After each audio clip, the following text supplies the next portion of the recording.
के द्वारा परमेश्वर एली से बात करता है। और हमने देख लिया कि कैसे परिस्थितियों से एली ने बात की, परिस्थितियों ने एली से बात की, कैसे आसपास के लोग आकर कहते थे एली देखो तुम्हारे लड़के गलत काम कर रहे हैं। ये बिल्कुल फिजिकल और बिल्कुल ग्राउंड लेवल का इन्फॉर्मेशन है जो मुझे और आपको बताया जाता है कि हम अपने आप को सुधार लें। फिर परमेश्वर का नबी आया और नबी ने उससे बहुत प्रारंभ से लेकर बहुत अंत तक की बातें कर। उसका कैनोपी बहुत बड़ा था। जब भी पवित्र आत्मा बात करता था तो वो वहीं तक बात नहीं करता, आगे तक करता। नबूकदनेस्सर को दर्शन दिया तो केवल उसके राज्य का नहीं दिया, वो तो चिंता करके सो रहा था कि मेरा क्या होगा। परमेश्वर ने दुनिया के अंत तक की बात बताई। हागे नबी के समय में जब मंदिर बना तो खुदा ने उनसे कहा इसके अंतिम मंदिर की जो महिमा है ना वो इस महिमा से भी कहीं अधिक हो। कोई भी मंदिर इतना खूबसूरत रहा नहीं जितना अंत के समय में रहा। प्रभु यीशु मसीह के आने के बाद पवित्र मंदिर जो यहोवा का मंदिर हो, तो उसका वैभव अभी भी पूरा नहीं आया। देखिए, जो मैं कहना मांग रहा हूं वो ये है कि परमेश्वर पूरी चीज को खोल के रख देता, और जब खुदा बात करे तो ये समझ लेना कि वो आपके जीवन से आपके संबंध में ही बात नहीं कर रहा, लेकिन आपसे आगे की बहुत सारी बातें आप पर प्रकट करता है। ये है प्रॉफिटिक मिनिस्ट्री। और कई बार हम अनुमान लगा के विशफुल थिंकिंग के द्वारा कुछ बातें कहते हैं। हम कहते हैं ये भी प्रोफेसी, बहुत अच्छी बात है, आपके मन में अच्छी बात आई किसी के लिए आपने कह दी, लेकिन जब परमेश्वर ऑपरेशन करता है तो वो शुरू से आखिर तक करता। डैनियल से उसने कहा डैनियल चले जा, तेरे को बता तो दिया पर ये तेरे समय के लिए नहीं, अंत के समय में फलेगा। पहला पत्रस में लिखा है कि भविष्यद्वक्ता मसीह के आत्मा में होकर उसके दुखों की चर्चा तो करते थे पर समझते नहीं थे कैसा होगा। उनसे कहा गया कि तुम्हारे लिए नहीं है, तुम उनकी सेवा कर रहे हो जो इसके बाद आने वाले।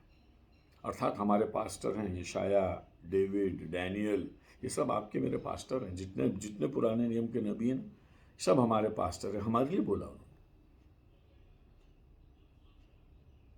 एली के लिए कहाँ से उसका जीवन शुरू हुआ, कैसे मिस्र से गुलामी से निकले, कैसे लेवी के गोत्र को खुदा ने अपने पवित्र तंबू में रहने का अनुग्रह दिया, सेवा करने का याजकी कार्य दिया, कैसे हारून को उसने याजक चुना पहला, कैसे उसे एपोद पहनाया, सब बता दिया।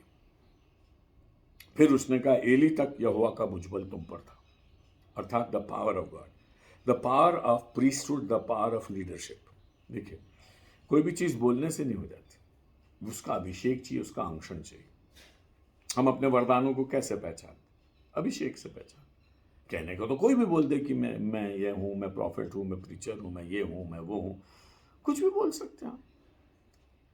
लेकिन जब वो प्रूव हो जाता है आपके जीवन में, आपकी मिनिस्ट्री में, तब आपको कई बार लोग आपको बताते हैं, आपको नहीं मालूम पड़ता, और लोग कहते हैं कि नहीं सर आपके वचन में प्रोफेसी ज़्यादा, आप प्रॉफिटिक मिनिस्टर। बंदा सोचता मैं केवल प्रचार करूँ।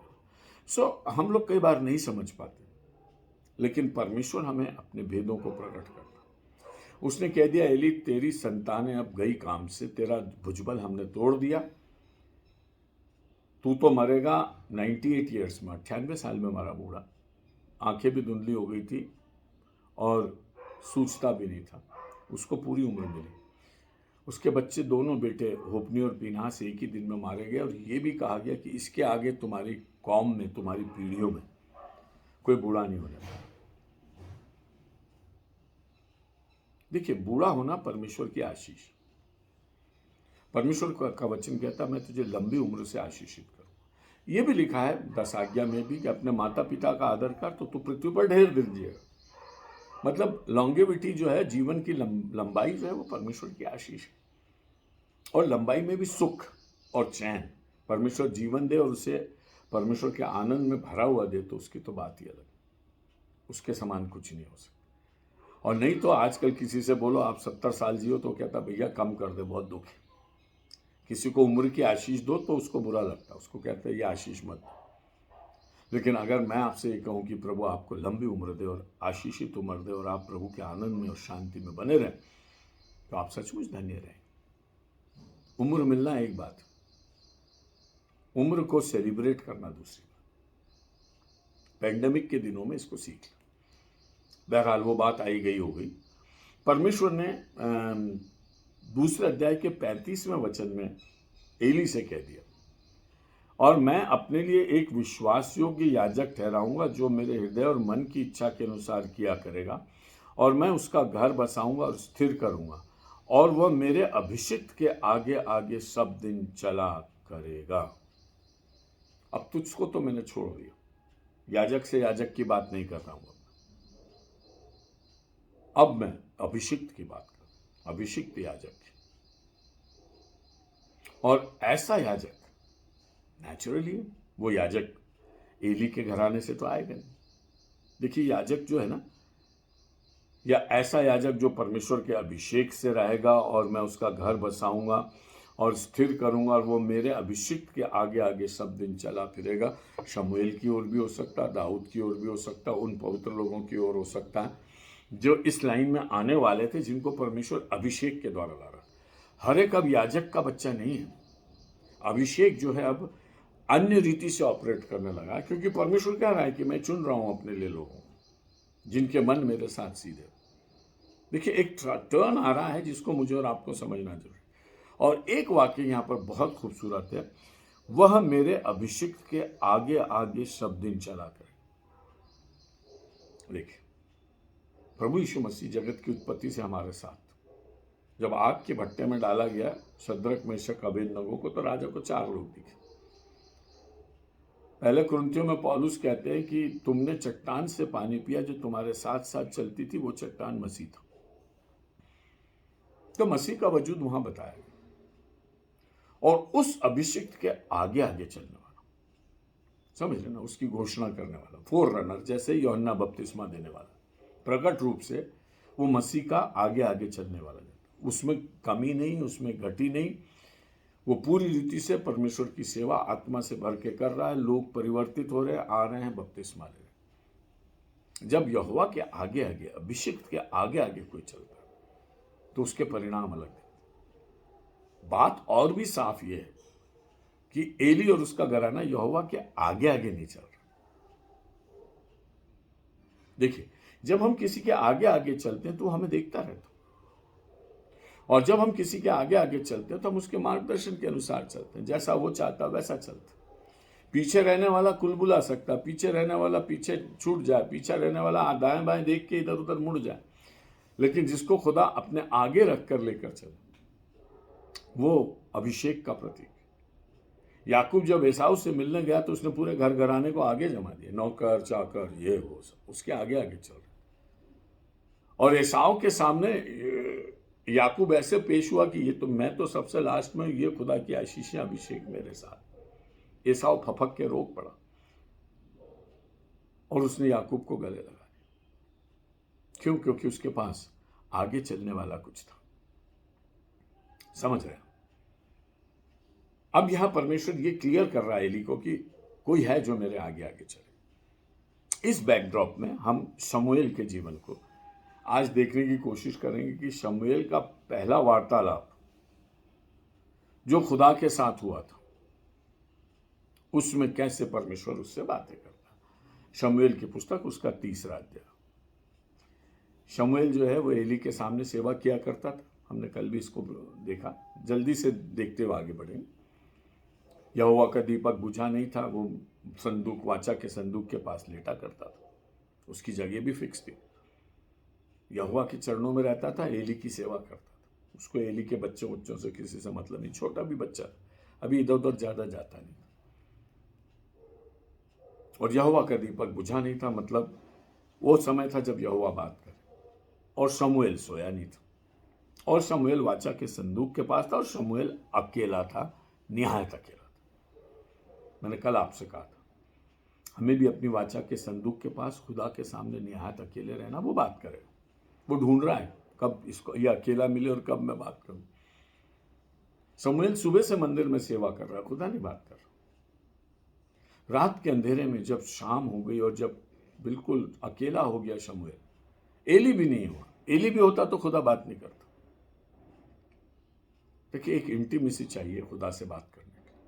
प्लीज प्लीज प्लीज आप अपने जीवन में ऐसी जगह आ जाइए जहां केवल आप और खुदा हो, और फिर खुदा से बोले, खुदा बोल, तेरा दास सुन रहा। 3 बार एली के पास गया, आवाज आई, शमूएल शमूएल। गया एली के पास, एली ने बोला नहीं मैंने नहीं बुलाया, जाके लेट जा, जाके लेट जा। तीसरी बार एली का माथा ठनका। उसने कहा है बार बार इसको आवाज आ रही, हो ना हो ये यहोवा जो इससे बात करना चाहता और इससे कुछ कहना चाहता। हमें नहीं मालूम कि एली से खुदा कभी बात करता था या नहीं करता था, या उसका अभिषेक उस पर था, केवल मुंह से बोलता था तो हो जाता था, अच्छी शिक्षा देता होगा, अच्छा जीवन होगा, याजकी कार्य होंगे। हमें नहीं मालूम कि खुदा उससे इस तरह से बात करता था कि नहीं, जैसा उसने शमूएल से बात की। क्योंकि एली के जीवन में बहुत सरप्राइजेस थे बुढ़ापे में।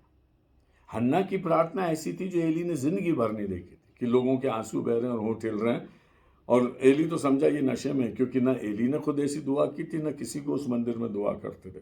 देखिए, नए पैरामीटर सेट कर देता खुदा और बुढ़ापे तक एजुकेट करता। और मैं आपको ये कहना चाहूँगा, आप धर्मियों को देखते रहो, आपका एजुकेशन कभी खत्म नहीं होगा। आपके जीवन के आखिरी दिन तक आपको कुछ ना कुछ देखने को मिलेगा, क्योंकि परमेश्वर उनके द्वारा मुझसे और आपसे बातें करता। एली को हन्ना से सीखने को मिला। एली को परमेश्वर के जन से वचन मिला कि तेरे घर घराने के लिए यह भविष्यवाणी। शायद नहीं मालूम था एली, लेकिन खुदा ने बोला। अब शमूएल के द्वारा परमेश्वर एली से बातें करना चाहा। शमूएल आवाज नहीं पहचानता था। हमने कहा पहली आवाज पर ही शमूएल ने कहा क्या आज्ञा, लेकिन खुदा ने उससे बात नहीं की, क्योंकि जब तक बोलने वाले को तुम पहचानोगे नहीं, और जब तक ये नहीं बोलोगे हे प्रभु तू बोल क्योंकि तेरा दास सुन रहा है, तो खुदा बात ही नहीं करे। उस स्टेज पर आना पड़ेगा। गिरजे में बैठे हैं लेकिन ये नहीं बोल रहे प्रभु बोल मैं सुन रहा हूं, नहीं बोल रहे। खुदा भी बोल रहा ठीक है, मैं भी नहीं बोलता। पवित्र आत्मा कब किससे बात कर ले हमें नहीं मालूम। तो हमारे कान के कटोरे तो जो हमेशा खुले रहना चाहिए कि भाई प्रभु डाल इसमें कुछ ना कुछ डाल। समझ गए ना? हमेशा रिसेप्टिव रहना खुदा और खुदा की बात। कब कहां किससे क्या बात कर ले वो हमें नहीं मालूम। वो प्रकृति से बात कर सकता, वो आपके आसपास घट रही किसी घटना से आपसे बातें कर सकता। तो जरूरी नहीं कि पास्टर हो या कोई प्रीचर ही हो तभी बात करे, कहीं से कैसे भी बात कर सकता। आपको हमेशा ये बोलना हाँ प्रभु बोल मैं सुन रहा हूं, वो बोलने लगे। जब तक आप ये नहीं बोलेंगे कि हे प्रभु बोल मैं सुन रहा हूं, तब तक वो बोलेगा नहीं। ये भी तय बात। ये हमने यहां पर देखा। जब खुदा किसी को अंतरंगता से चुन लेता और उसको लंबे समय तक अपने वचन के द्वारा नवाज के आगे ले जाना चाहता, तो परमेश्वर ये भी चाहता है कि मनुष्य उसकी आवाज को पहचानना भी सीखे, उसके प्रति समर्पित भी।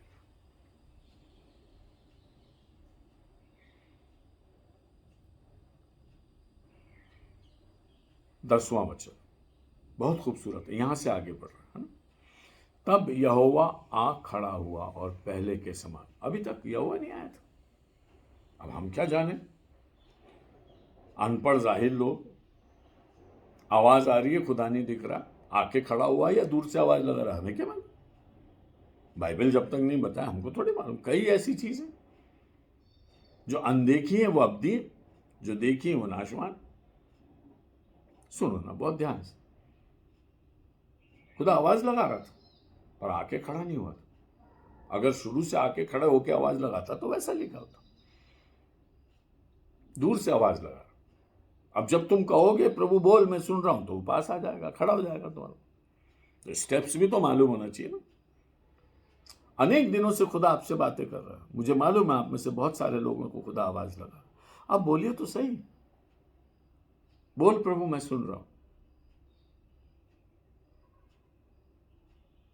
क्योंकि वो आपको आवाज इसलिए लगा रहा है क्योंकि आपने आपको वो सुनने लायक समझ रहा है। जिनके अंदर समर्पण नहीं है, खुदा बोले कुछ और वो करे कुछ, उनको तो वो आवाज भी नहीं लगाता। लेकिन शमूएल में वो था कि वो परमेश्वर को समर्पित था, दीनता से सेवा कर रहा था। खुदा को मालूम है जो बोलूंगा उसको ये सिर आंखों पर लेगा। तो पहला सबक तो ये कि हम परमेश्वर के वचन के योग्य बने।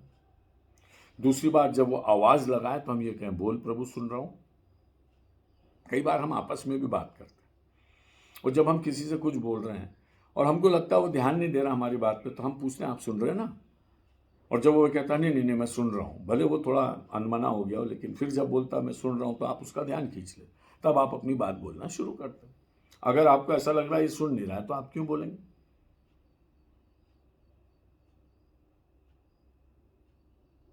परमेश्वर के साथ एक रिस्पॉन्स चाहिए इस दुनिया में जहां लोग खुदा को टटोल रहे हैं। बड़ा शोर है इस जमाने में, खुदा बोलेगा, हम बोलेंगे, खुदा बोले ना, खुदा बोल रहा ना हम बोल रहे, क्योंकि ये वाला मंजर बन नहीं रहा, ये वाली सिचुएशन बन नहीं रही इन दिनों में, जबकि मसीह जगत में भी प्रचार का बहुत शोर शराबा है। कैसे भी वचन तो जा रहा है, बहुत अच्छी बात, प्रेज द लॉर्ड। जहां जहां नहीं पहुंचा था वहां भी जा रहा है, लेकिन फिर भी शमूएल जैसे लोगों की आवश्यकता, जो ये कहें प्रभु तू बोल, मैं सुन रहा हूं, और यहोवा आके खड़ा हो जाए। अब दूर से बोलने और आके खड़े होने में क्या फर्क है? दूर से आवाज लगाई जा रही, आके खड़े होना मतलब बात आगे बढ़ेगी। हम लोग आवाज सुन के ही खुश हो जाते। देखिए हमारी स्पिरिचुअल लाइफ में हमारे हंगर और थर्स्ट बहुत कम है, धर्म की भूख और प्यास बहुत कम। हमें थोड़ा सा भी आत्मिक मिल जाता ना तो हम उसी पर नाचने गाने लगते, आगे नहीं बढ़ते। एक गवाही हमारी 5 साल चलती रहती कि फलाने दिन मेरा एक्सीडेंट हो रहा था, खुदा ने मानो हाथ पकड़ के खींच लिया, बस वो 5 साल तक वही चलता रहे, क्योंकि हम उससे आगे बढ़ नहीं पाते। खुदा कहता है जब मैं आके खड़ा हो जाऊंगा ना तो आगे की बात हो। अब आगे की बात कब करेगा खुदा मुझसे और आपसे? करना चाहता, आवाज इसी लगा रहा है कि आगे की बात करना, आवाज लगा के लौटना नहीं चाहता हूं, वो बात करने आया। और वो आकर खड़ा हो गया और लिखा है पहले के समान पुकारा। शमूएल 10वां वचन, शमूएल शमूएल, शमूएल ने कहा क्योंकि तेरा दास सुन रहा है। यहोवा ने शमूएल से कहा सुन, मैं इजराइल में एक ऐसा काम करने पर हूं जिससे सब सुनने वालों पर बड़ा सन्नाटा छा जाएगा। सन्नाटा समझते ना, लोगों को सूझबूझ ना पड़े।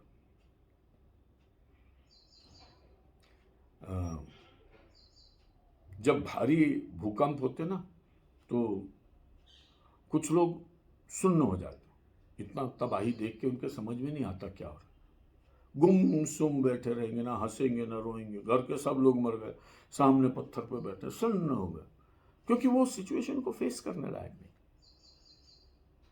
देखिए सन्न होने का मतलब आपको कोई खबर मिले, अरे वो फलाना व्यक्ति बिल्कुल जवान था, 25 साल का, हार्ट अटैक हो गया, मर गया, आप सन्न रह जाते। तो जो चीज आपको अनपेक्षित रूप से मिलती, जिसकी आपको उम्मीद नहीं होती और वो हो जाती, उससे लोग सन्न होते। अब परमेश्वर की मंडली चल रही है, सब चल रहा है, एली की सेवकाई चल रही है, होपनी पीनहास चल रहे हैं, रो धो के, जैसे भी दुनिया भी दुखी है, वे विचार है, बुराइयां, सब कुछ मंदिर में है, लेकिन सब चल रहा है। इसके बीच में परमेश्वर कह रहा अब वो सन्न होने का टाइम आ गया। दुनिया बहुत दिन से चलती रही, यीशु मसीह ने कहा अंजीर में कोपले फूटने लगी, इसलिए सन्न होने का समय आ गया। और लिखा है कि लहरों के कोलाहल से और अन्य बातों से लोगों के जी में जी नहीं रहेगा, और ऐसी स्थिति आ जाएगी कि अभी तो हम सोचते हैं चलो ये प्रॉब्लम निकल गया, अब ठीक है, आगे जिंदगी अच्छी रहेगी, रात निकल गई, सुबह आ गई, लेकिन परमेश्वर का वचन कह रहा है एक संकट मिटता नहीं, दूसरा आ जाता। आमोस कहता खड्डे से बचे नहीं, दीवार पे हाथ रखा तो सांप ने डस लिया, प्रॉब्लम अपॉन प्रॉब्लम। तो सन्न पर सन्न, हम तो उस दुनिया में आज। खुदा कह रहा मैं काम करने आ गया हूं, और जब मैं काम करता हूं तो तुमको ऐसा लगता खुदा ने सही जवाब दिया और अब हमें सचेत हो जाना चाहिए। इसी सन्न करने वाली प्रीचिंग शुरू हो गई है खुदा की। पुलपिट प्रीचिंग खत्म हो गई, कहीं अकाल है, कहीं भूकंप है, कहीं लड़ाई है, कहीं झगड़े हैं, कहीं पैंडेमिक है। सन्न करने वाली प्रीचिंग, जब खुदा काम कर रहा है तो आप हक्के बक्के रह जाते, अब क्या करूं? तब खुदा कहता है मेरे पास आओ। यह है परमेश्वर का मॉडस ऑपरेंडी, यह है परमेश्वर का काम करने का तरीका। अंत के दिनों में हमें इसे समझ लेना। उस दिन मैं एली के विरुद्ध वह सब कुछ पूरा करूंगा जो मैंने उसके घराने के विषय में कहा, उसे आरंभ से अंत तक पूरा करूंगा। एक दिन आने वाला, मैं एक काम करने जा रहा हूं, पहली बार वो दिन आ रहा। देखिए कैसे ये प्रभु यीशु मसीह के अंत के समय से कैसे मैच कर रहा, बहुत सुंदर। मैं काम करने जा रहा हूं, अकाल भूकंप लड़ाइयां सब मेरे हाथ की चीजें, मैं रचता हूं विपत्ति को, और एक दिन ऐसा आ रहा जिसमें एक दिन में मैं सब कुछ कर दूं, जिसे हम प्रभु का दिन कहते हैं, प्रकाशित वाक्य में बड़ा दिन कहते हैं। प्रभु हमने बहुत बड़े दिन मनाए, लेकिन खुदा का एक बड़ा दिन है जो आपको प्रकाशित वाक्य में लिखता है। प्रभु के महान और बड़े दिन के आने से पहले सूर्य अंधेरा हो जाए। ढूंढ लेना आप, और भी जगह गॉस्पेल्स में भी। हाय तुम पर, तुम यहोवा के दिन की आशा करते हो, वो तुम्हारे लिए सुख का नहीं दुख का, चुनौती का दिन होगा। मलाकी 4:1, देखो वो धधकते भट्टे का सा दिन आता। सो परमेश्वर कह रहा एली का भी दिन आ रहा। हर इंसान का एक दिन होता, महिमा का दिन होता है, दंड का दिन होता है। एक दिन ऐसा होता है कि खुदा आपको बहुत महिमा देकर अपने साथ ले जाता और आप जॉयफुली उसके साथ चले जाते, वो आपका दिन है, जिसे आप इस संसार से विदाई का दिन भी कह सकते। एक दिन वो भी है जिस दिन आपकी लुटिया डूब जाती और आपको ऐसा लगता है कि मेरा सब कुछ लुट गया और मैं तबाही के गर्त में उतर रहा हूं। वो भी दिन है। परमेश्वर कह रहा है हम और आप अपने दिन को संभाले। एली का दिन आ रहा है, एली का दिन आ रहा, और एली के लिए एली का दिन अच्छा नहीं, ये बता दिया खुदा ने उसको। और जो कुछ मैंने उसके घराने के विषय में कहा उसे आरंभ से अंत तक पूरा करो। जो जो मैंने कहा, नबी के द्वारा कहा था, शमूएल के द्वारा तो कहा नहीं, हमने पहले देख लिया। नबी ने कहा तेरे घर में कोई बूढ़ा नहीं हो पाएगा, तेरे दोनों बेटे एक ही दिन में मर जाएंगे, ये प्रमाण है इसका कि मेरा वचन सच्चा है। ये भी बोला उस नबी ने। तो परमेश्वर का मैं तो बोल चुका, अब शमूएल तू सुन ले कि जो मैंने बोल चुका हूं अब उसका समय आ गया। देखिए, एक तो हम वातावरण से सीख लें, दूसरी बात जब प्रभु हमसे बातें करे तो हम सीख लें। नहीं तो परमेश्वर कहता है ये दिन तेरा आ गया। 3 स्टेप में परमेश्वर ने एली से बात की। एक तो उसने वातावरण के द्वारा, लोगों के द्वारा उसको खबर भेजी। दूसरी बात उसने एक जन के द्वारा उसको खबर भेजी, पूरी भविष्यवाणी से भर दिया। शायद पश्चाताप करना था या कुछ करना था। एली इतना मजबूर था कि उससे पश्चाताप भी नहीं हो रहा था, क्योंकि वो थक चुका था।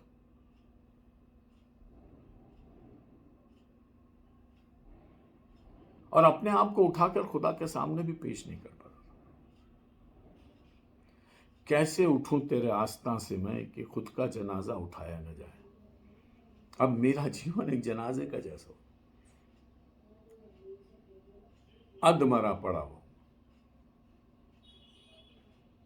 तू मुझे उठा ही नहीं सकता और ना मैं उठने वाला हूं। परमेश्वर कह रहा हो गया इसका दिन, इसका दिन आ रहा। देखिए, बहुत गहरी बात है, समझिए इसको, है ना। क्योंकि मैं तो उसको यह कहकर जता चुका हूं कि मैं उस अधर्म के कारण जिससे वह जानता है सदा के लिए उसके घर का न्याय करूं। मैं बता चुका हूं उसका अधर्म, मैं बता चुका हूं। जब आपको कोई अधर्म बताए तो क्या करना? उसका इलाज करना। यीशु मसीह ने कहा मार्ग में रहते मुद्दे से समझौता कर ले, नहीं तो मुश्किल हो जाएगी। जब वो कह रहा तेरा अधर्म ये, धन्य वे जिन पर खुदा उनका अधर्म प्रकट कर दे, और जिन्होंने परमेश्वर के अनुग्रह से अपना जीवन बहुत समय तक उसके चरणों पर बिताया। परमेश्वर ऐसी दया करता है कि उनको अपना अधर्म बता देता है कि अधर्म है तुम्हारा और अभी भी समय। ये भी बारीक बात। धर्म करते हुए हम अच्छे प्रेज द लॉर्ड हालेलुया करते हुए खड्डे में नहीं उतर जाना। जब परमेश्वर कह रहा है तुम्हारे अंदर अधर्म पाया जाता, उसको करेक्ट करो।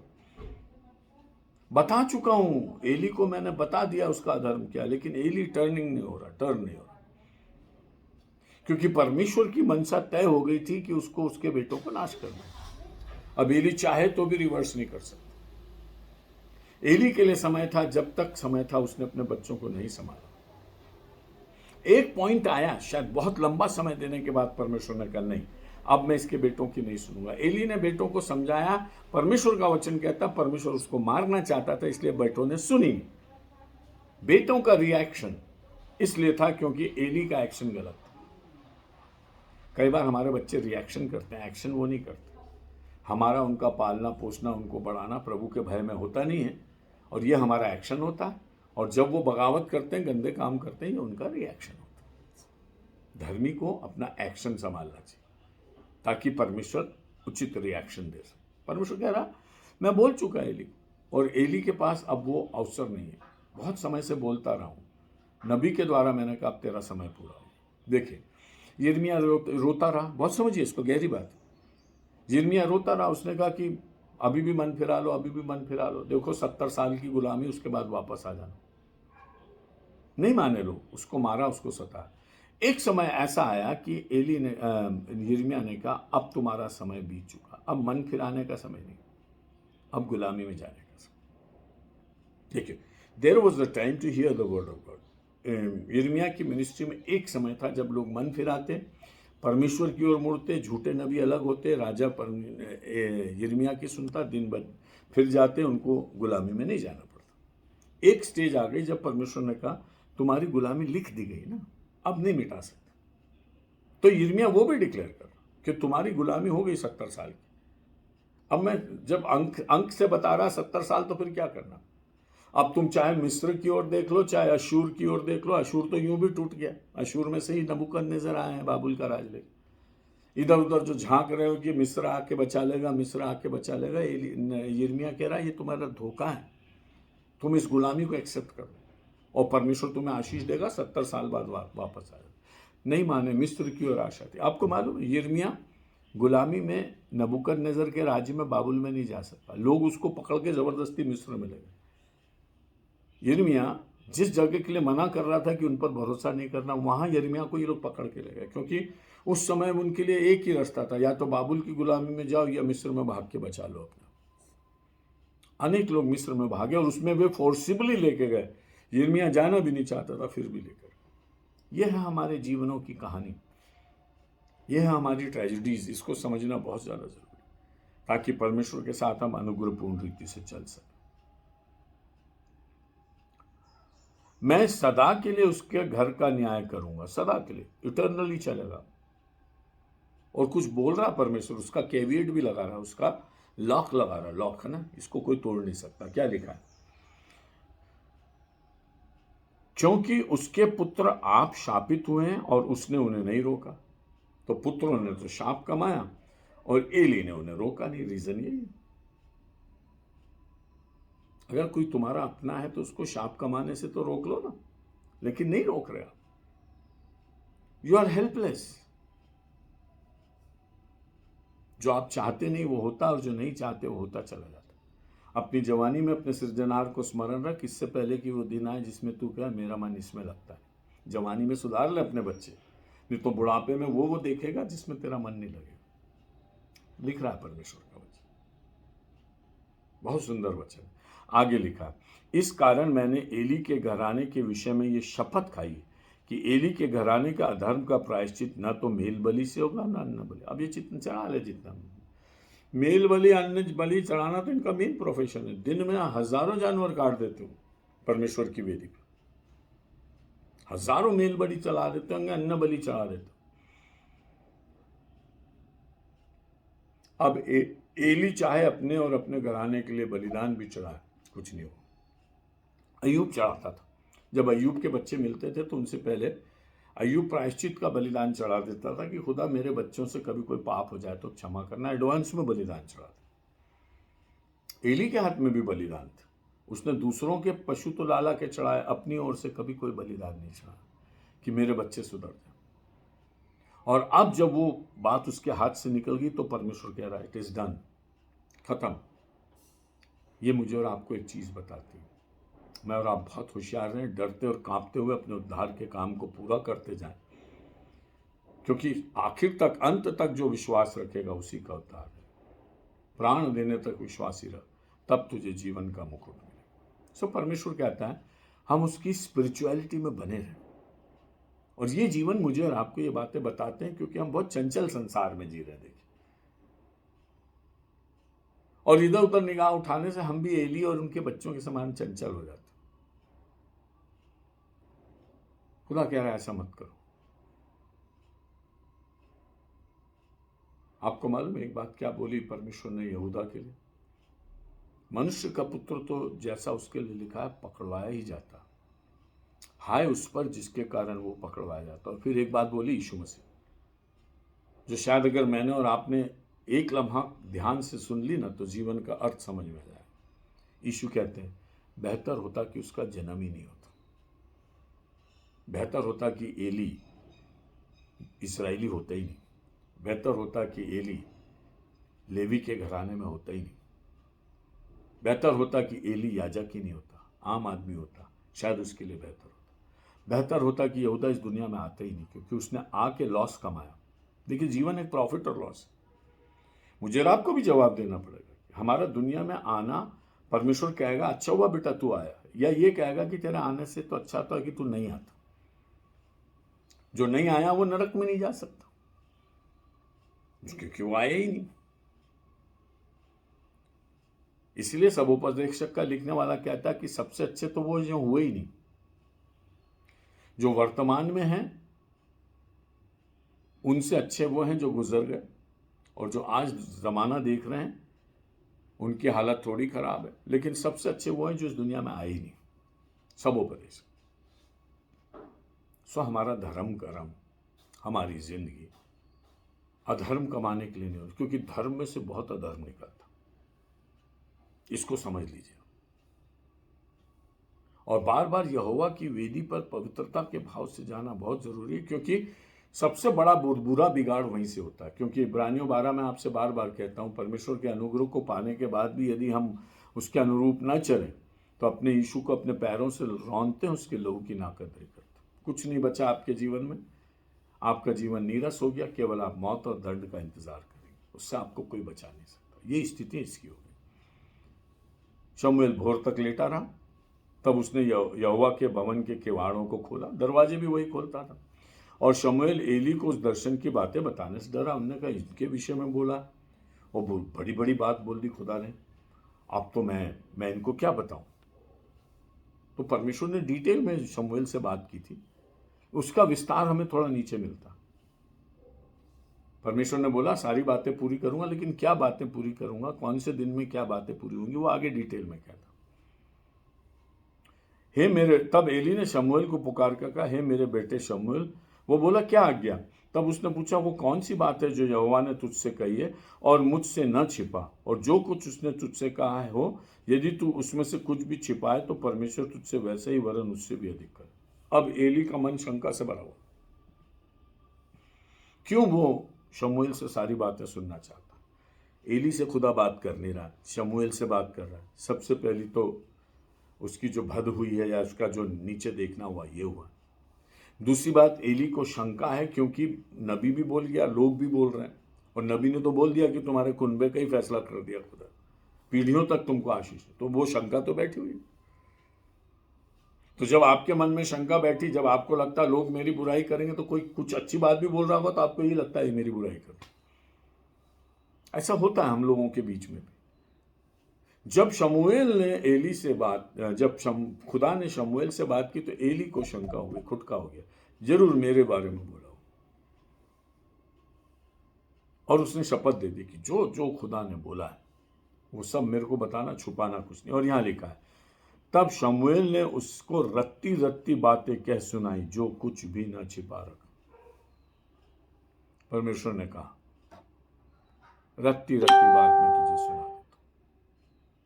और शमूएल ने रत्ती रत्ती बात पास ऑन कर दी एली को। रत्ती रत्ती का मतलब क्या? डिटेल। पूर्व युग में परमेश्वर ने हमारे बाप दादों से बातें की, और अंत के समय में अपने पुत्र के द्वारा बातें, और उसने हमसे बहुतायत से बातें की, रत्ती रत्ती बातें। प्रकाशवाक्य की पुस्तक में लिखा है, जो स्क्रॉल खुदा के हाथ में था, दाहिने हाथ में था, वो भीतर बाहर लिखा था, रत्ती रत्ती ज्यादा लिखा हुआ।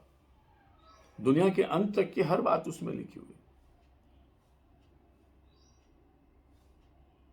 उस स्क्रोल में एक मोहर खोली जाती तो पूरी दुनिया की डिटेल है, दुनिया के किस देश में क्या होगा, कौन सा दूत क्या करेगा, सब है उसमें, वो सब लिखा हुआ उसमें, क्योंकि विस्तार से लिखा हुआ। मोहर का मतलब यही नहीं है कि काला घोड़ा आया और खाना नाप के दे दिया।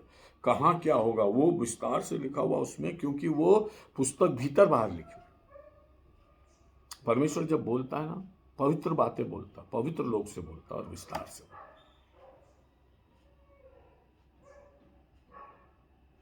और परमेश्वर ने अपने हृदय को अपने पुत्र के द्वारा मनुष्य के ऊपर फेंक दिया इस तरह से कि अब खुदा के पास बोलने के लिए कुछ बचा नहीं है। जो बोलना था सब उसने बोल दिया। हालेलुया। ऐसा नहीं है कि अरे ये बात बोल छूट गई अब बता दो, नहीं, उसके पुत्र में उसने सब कुछ बता दिया। उसने बढ़ाने की जरूरत नहीं, उसे घटाने की जरूरत नहीं। खुदा को मालूम है कि उसने विस्तार से बातें कर दी और ऐसी ऐसी बातें की कि आदमी पूरी जिंदगी भी खपा दे तो भी उन भेदों को नहीं समझ सकता। ऐसी बातें परमेश्वर ने अपने वचन में कही। जितना गुड़ उतना मीठा, जितनी भक्ति उतने भेद। तब एली ने अपनी मजबूरी बताई। वह तो यहोवा है, जो कुछ वो भला जाने वही करे। देखिए, डिफीटिज्म। हाँ, तुम तो बहुत भक्त हो, जाओ चर्च जाओ, तुम स्वर्ग जाना, हम तो नरक जाएंगे। डिफीटिज्म। जब परमेश्वर मौका दे रहा, बातें कर रहा है, तो उस मैसेज को ले लो ना अपने लिए, अपने आप को सुधार लो ना। नहीं, क्योंकि हम उतना डिफीटिज्म में जीते हैं, हम उतना पराजय को अपने जीवन में, ये भी परमेश्वर से दूर होने का चिन्ह कि हम कलीसिया में होते हुए हम डिफीटिज्म में रहते।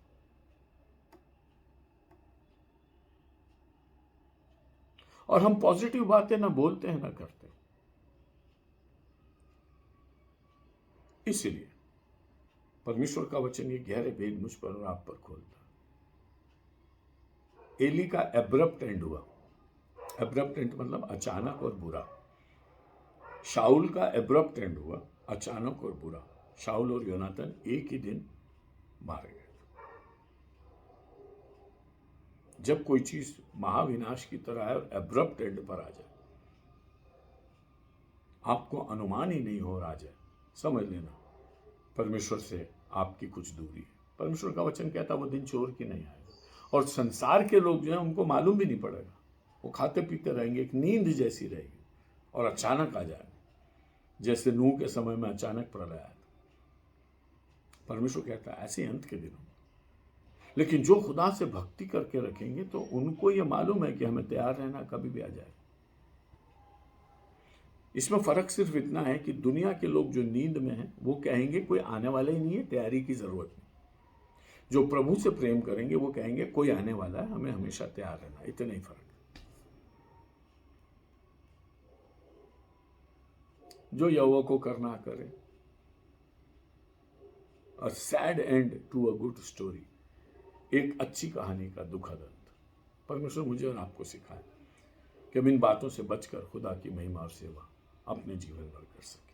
प्रभु आपकी रक्षा करे और आपकी सहायता करे। परमेश्वर अपने मुख का प्रकाश आपकी ओर करे और आप पर अनुग्रह करे। परमेश्वर अपना मुख आपकी ओर करे और आपको शांति प्रदान करे। शमूएल का परमेश्वर आपको अपने अनुग्रह में बनाकर रखे।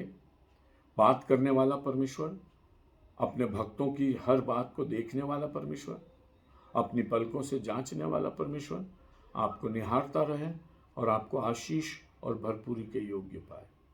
हमारे प्रभु यीशु मसीह का अनुग्रह, पिता परमेश्वर का प्रेम और पवित्र आत्मा की सहभागिता हम सबों के साथ अब से सदा सर्वदा होती रहे।